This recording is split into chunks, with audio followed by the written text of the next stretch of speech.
Scott, first and foremost, where did that qualifying lap come from? Yeah, I was a little shocked myself. You know, I expected we would definitely be in the 231s, but when to try and gain a couple of tenths of a mile an hour around here at the speedway is extremely tough, and to see that 232.6 jump up on the dash for the first lap, I knew we had a time that was going to be very, very tough to beat. But a lot of credit goes to the team and Chris Simmons. He trimmed the car out a lot, and we were kind of not fighting but discussing the changes in the pre-line before you go out and qualify. I was like, man, you trimmed this thing way too much, but it stuck, and big credit to him. Now, you definitely have the qualifying pace. Do you think you have the race pace to finish the same place you started?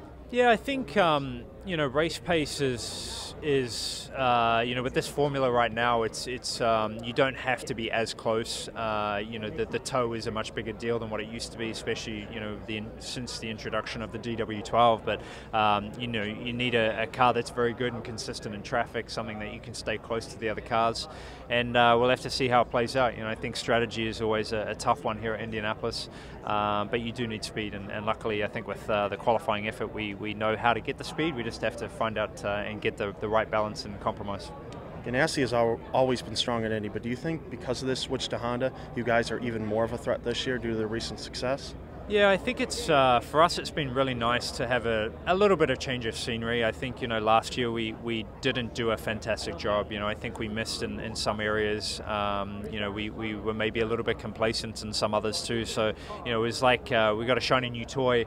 Focus is back on, and the aero kit works a lot different to what we had with the other package. So you actually have to change a lot of the setup in general too. So I think that's been good for us as a whole. We'll have to see, man. Yeah, it would be fantastic if we win and we can say it was that. Now, having won this race before, does it alleviate some of the pressure coming into this, or do you feel just as much pressure now as you did back in 2007, 2008? Probably more. It's weird, I think, you come here in two fashions. You come here as a driver with a very successful team and thinking, hey, am I going to be one of those guys that never gets the opportunity to win?